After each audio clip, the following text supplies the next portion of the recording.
Le projet, il occupe une position ou une implantation assez stratégique sur le plateau de la Duchère parce qu'il s'articule autour de la place centrale de la Duchère, au sud.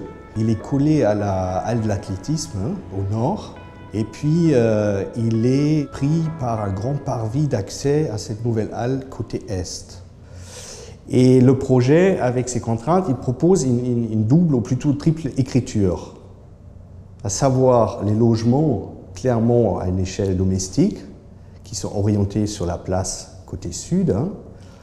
Le bâtiment médical, bureau, plutôt côté est, vers le parvis de l'athlétisme. Et puis l'ensemble est tenu par un socle de commerce au rez-de-chaussée qui fait office de liaison avec l'espace public. L'approche conceptuelle du projet, c'était de clairement identifier chaque entité du programme et de les séparer. Le bâtiment tertiaire ou pôle médical, il a plutôt un langage plutôt abstrait et neutre. On joue sur des lignes horizontales et puis c'est juste un travail d'épaisseur de façade qu'on a rapporté. Et les logements sont clairement identifiés comme des logements avec les accessoires, les balcons. C'est ce qu'on voit, ces patchs jaunes, c'est des boîtes celliers en fait, des espaces pour pouvoir ranger du matériel et aussi pour cacher des choses qu'on trouve toujours sur des balcons et des parties annexes des logements. Ce qui était important aussi, c'est de casser l'image de répétitivité en fait de la barre. Même si c'est les volumes qui sont très simples sur ce projet-là, mais à travers ce dispositif d'accessoires, on cherche d'individualiser l'ensemble et de fractionner les volumes à travers ce dispositif-là. Donc les appartements sont tous donc, des logements traversants et par rapport au dispositif de dessert, tous les accès se font par le nord.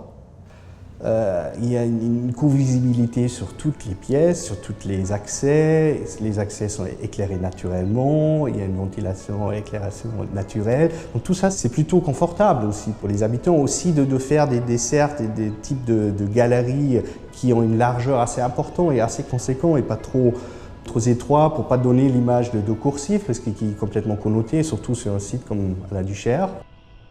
C'est des logements sociaux, avec un bailleur social de l'Opac-du-Rhône en l'occurrence.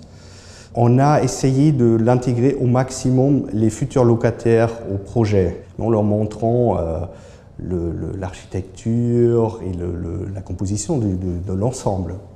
Donc ça, ils étaient très, très positifs parce que du coup, ils se sentaient déjà un peu plus intégrés au projet. Donc la structure primaire des logements, c'est le béton, sur lesquels on vient rapporter des façades légères à ossature bois. Donc ces façades, après, ils ont été habillées par un parement en panneau composite avec cette teinte un peu bronze métallisée. À savoir, comme les murs à ossature bois, les murs rideaux bois sont moins épais avec une performance égale ou supérieure aux murs classiques en béton.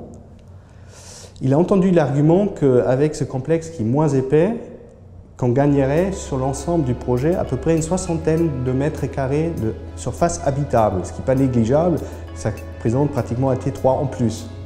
Bâtiment tertiaire, c'est beaucoup plus uniforme, beaucoup plus abstrait et neutre, le langage. Moins d'éléments, plutôt un travail, le plancher c'est du béton, des poteaux en béton et tout le reste c'est rapporté, c'est des façades murs rideaux. En l'occurrence murs rideaux, c'est des façades murs rideaux ossature bois.